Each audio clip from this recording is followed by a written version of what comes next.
बिहार विधानसभा चुनाव 2043 सीटें और परिणाम आने शुरू हो गए हैं। परिणाम आ रहे तो जाहिर सी बात है कि चर्चाएं भी होती रहेंगी और ईटीवी भारत लगातार आपको पल पल के अपडेट पहुंचा रहा है।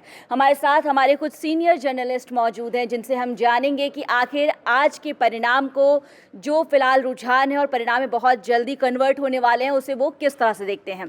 तो चलिए बात करते हैं। सर, जो चुनावी परिणाम फिलहाल आने शुरू हुए हैं, जो फिलहाल टैली है अपने पास में, उसे आप किस तरह से देखते हैं? क्या कुछ लगता है, क्या इसी की उम्मीद थी?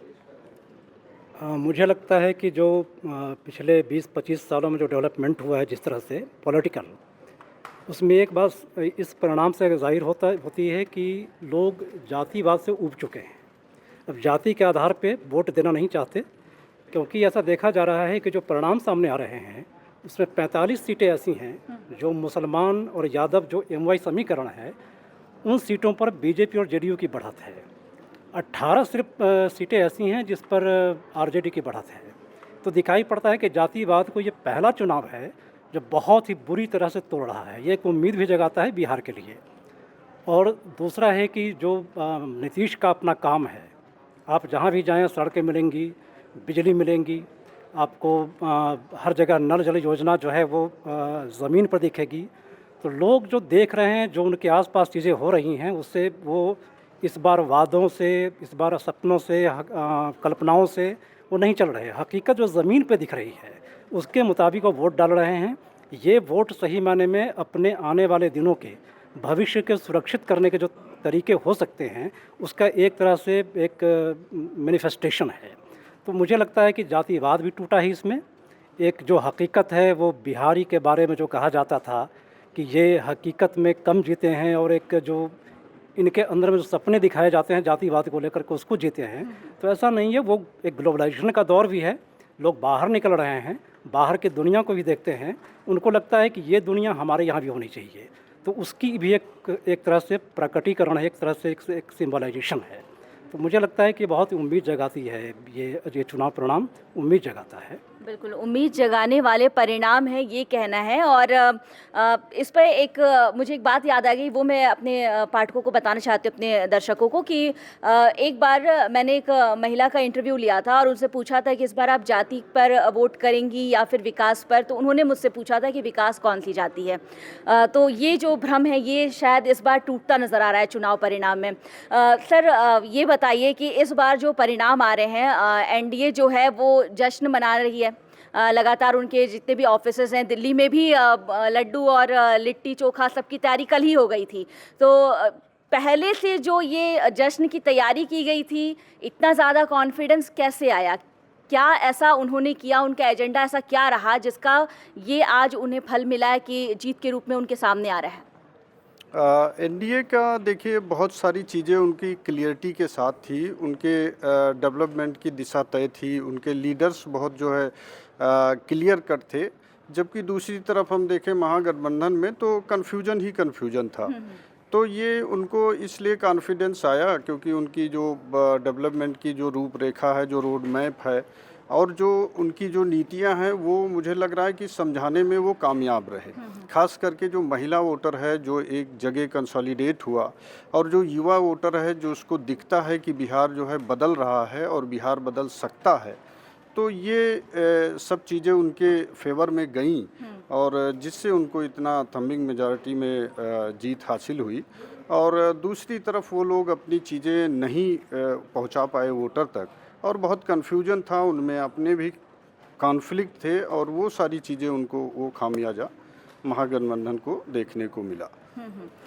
रजनी सर, ये बताइए कि क्योंकि आप तो बिहार को बहुत नज़दीक से जानते हैं, आप खुद भी बिहार के हैं। इस बार जो चुनावी नतीजे आए हैं उसे आप किस तरह से देख रहे हैं? क्या आपको लग रहा था कि महागठबंधन, जो बहुत दिनों से ये कहा जा रहा था कि इस बार कुछ नया होगा, महागठबंधन कुछ करेगी, कुछ अलग देखने को मिलेगा, लेकिन वैसा कुछ नज़र फिलहाल तो नहीं आ रहा है, क्या इसकी उम्मीद आपको भी थी? देखिए, जो पिछले जो हम लोग एग्जिट पोल देख रहे थे तो एक रुझान तो साफ आ रहा था कि महागठबंधन पिछड़ रहा है। और चुनाव के प्रचार के दौरान भी ऐसी खबरें आ रही थी, जो हमारे ग्राउंड रिपोर्टर हैं उनकी जो खबरें आ रही थी, जिससे लग रहा था कि महागठबंधन थोड़ा पिछड़ रहा है। जैसे अभी सहयोगी ने हमारे बताया कि क्यों पिछड़ा, तो सबसे बड़ी बात है कि महागठबंधन एक यूनाइट रूप में अपने को प्रस्तुत नहीं कर पाया। तो लोगों को जब ये चीज़ लगा, आप याद कीजिए वो दौर जब टिकट बंटवारे की बात हो रही थी, आपस में लोग लड़ना शुरू कर दिए, वीआईपी कभी उधर उठ जा रहा था, कभी कांग्रेस पूरी आंख दिखा रही थी, आरजेडी कभी बैकफुट पे जा रही थी, कभी आगे बढ़ के बैटिंग कर रही थी। तो इनसे लगा लोगों में एक भ्रम की स्थिति हुई। और दूसरी तरफ आप देखिए, एनडीए को देख लीजिए, एनडीए शुरू से ही लगातार एकजुट रहे, इनकी नीतियां स्पष्ट थीं। हाँ, भले थोड़ी देर के लिए अमित शाह ने जब कह दिया था कि नीतीश कुमार मतलब चेहरे को घोषित नहीं किया, उन्होंने कहा कि जो बड़ी पार्टी होगी लोग सब मिलजुल के तय करेंगे, तो थोड़ी संशय की स्थिति आई। मुझको लगता है पूरे प्रकरण में बस एक ही जगह ऐसा था जहां एनडीए थोड़ा सा कन्फ्यूज नज़र आया। उसके अलावा आप देख लो, हर जगह एनडीए की एक स्पष्ट दिशा निर्देश था, स्पष्ट नीति थी। उसके बाद अमित शाह जो चाणक्य कहे जाते हैं, वो लगातार बिहार में बैठे रहे। पटना में वो 2 से 3 दिन रहे, रैलियां नहीं की, उन्होंने सिर्फ रणनीति बनाई। जहां लोग बिछुड़ रहे हैं, रूठे हुए हैं, उनको मनाना, कैसे लोगों को एकजुट करना, तो ये सारी चीज़ें स्पष्ट दिख रही थी कि एनडीए लीड ले रहा है। हाँ, अब ये 200 का कहीं आंकड़ा पकड़ जाए तो ये चमत्कार ही हो जाएगा अभी। बिल्कुल, और दावे तो किए ही जा रहे हैं कि 200 पार भी कर जाएंगे। खैर, उसके लिए इंतजार करना होगा। मैम, आप किस तरह से देख रही हैं बिहार के परिणाम को? मैं देख रही हूँ कि यहाँ अमित शाह के जो चाणक्य नीति है वो पूरी तरह कामयाब दिख रही है। और जिस तरह कांग्रेस और बाकी जो बिहार की पार्टीज रही, आरजेडी, उन सब का जो कन्फ्यूजन है वो सतह पर बना रहा, तो इसके चलते जनता ने उन पे भरोसा नहीं किया और एनडीए की क्लैरिटी, विकास के रोड मैप को उन्होंने सराहा है। वोटर टर्नआउट भी बहुत बड़ा फैक्टर रहा है कि टर्नआउट जो है 1952 के बाद सबसे ज़्यादा इस बार रहा है, तो ये एक बड़ा फैक्टर है। दूसरी चीज़, महिला वोटर्स जो है 8% से ज़्यादा पुरुष से उन्होंने ज़्यादा वोट किया है, ये है। यूथ फैक्टर है, तो वोटर्स में महिला यूथ फैक्टर ने इस बार बहुत बड़ी भूमिका दिखाई है, ये स्पष्ट दिख रहा है। तो एनडीए मुझे लगता है उनकी आशा की किरण है बिहारियों की, और वो उनको तरजीह दे रहे हैं इसमें। बिल्कुल, और प्रवासी जो वोटर्स हैं उनको भी बुलाने के लिए बहुत बड़ा अभियान भी चलाया गया था। तो सर, क्या लगता है कि जो तमाम एजेंडा चलाए गए उसका नतीजा है? ये सारे लोग तो डब्ल्यू फैक्टर भूल ही जा रहे हैं। एमवाई फैक्टर पुरानी ज़माने की बातें हैं, शायद वो 60, 70, 80 के दशक के लोगों के लिए हो सकता है, लेकिन जो वर्तमान में है विमेन फैक्टर, इसने बहुत वर्क किया है। आप ये सोचिए कि जो बिहार का पुरुष वर्ग है वो ज़्यादातर बिहार से बाहर जा कर के नौकरियाँ करता है, महिलाएं घरों में होती हैं, तो जाहिर तौर पर जब बाहर से उनको बताता है कि उस राज्य में, मसलन मैं इस समय हैदराबाद में हूँ, मैंने कुछ लोगों से बातचीत की थी रेलवे स्टेशन पर सिकंदराबाद, उन्होंने बहुत साफ साफ बोला कि हमें भी ऐसी ही चीज़ें चाहिए। जब वो घर जाते हैं बताते हैं कि वहाँ पे सड़कें कैसी हैं, हैदराबाद में किस तरीके की बिल्डिंग्स हैं, किस तरीके का इंफ्रास्ट्रक्चर है, उनके दिमाग पे असर करता है, पहली चीज़। दूसरी चीज़, आप इस बात को कतई मत भूलिए कि मध्य प्रदेश में क्या हुआ, कर्नाटक में क्या हुआ, पड़ोस के बिहार के राज्य झारखंड में मैया सम्मान योजना ने क्या किया। मध्य प्रदेश में रिकॉर्ड 163 सीटें 230 पे 30 में से विधानसभा में पहली बार इतनी बड़ी मेजॉरिटी के साथ दशकों बाद बीजेपी जीत करके आई थी। 1250 रुपये, यानी कि कुल मिलाकर के हम कह सकते हैं कि जितना पैसा फ्लोट किया रोजगार के नाम पर बिहार में नीतीश कुमार ने, उतना ही कमोवेश मध्य प्रदेश में भी किया। और शिवराज सिंह, जिनके खिलाफ एंटी इनकम्बेंसी की बातें कही जा रही थी, सरकार बनी। हिमाचल में कमोवेश यही हुआ। बंगाल में भी ममता बनर्जी महिलाओं को लेकर इसी तरीके की योजना चलाती हैं जिसके आधार पर बनता है। तो जाहिर तौर पर जो बिहार स्टेट है वहाँ पे महिलाएं, उन्होंने पूरी की पूरी तस्वीर बदली है। इस बार महिलाओं ने वोटिंग भी ज़्यादा आगे बढ़ चढ़ के की थी, तो एक ही बहुत बड़ा फैक्टर है। इसके अलावा जो दूसरा सबसे बड़ा फैक्टर है वो है अंदरूनी महागठबंधन की लड़ाई। आखिरी दिन जब नॉमिनेशन गुजर गया तब तक ये साफ नहीं था कि उनके कैंडिडेट्स कौन है वहाँ पर। बीजेपी ने इस मामले में, या हम कह सकते हैं एनडीए ने अपने सारे चीज़ें साफ रखी थी। तीसरी, आप सड़कों को मत भूलिए, बिहार हमेशा से अपनी सड़कों के लिए पूरे देश में बदनाम रहा है, पूरी दुनिया में। आप लालू यादव का हेमा मालिनी का बयान मत भूलिए। बिहार में सड़कें बहुत काम करती हैं क्योंकि वहाँ से लोग बाहर जाते हैं, वहाँ जो भी रोज़ी रोज़गार है सड़कों का उसमें बहुत बड़ा योगदान है। और अगले 5 साल में वादा किया है नितिन गडकरी ने कि बिहार में वो चीज़ें आप देखेंगी जो आपने कभी नहीं देखी होंगी। और वर्तमान में भी आप मोकामा के पास भी, जब बेगूसराय के आसपास जो उन्होंने हाईवेज़ बनाए हैं, जो इन्होंने ये राजगीर को जोड़ा है, गया से लेकर के पटना का जो कनेक्टिविटी 80-90 किलोमीटर 4 लेन पे हुआ है, आप इन सबको कतई ना भूलें।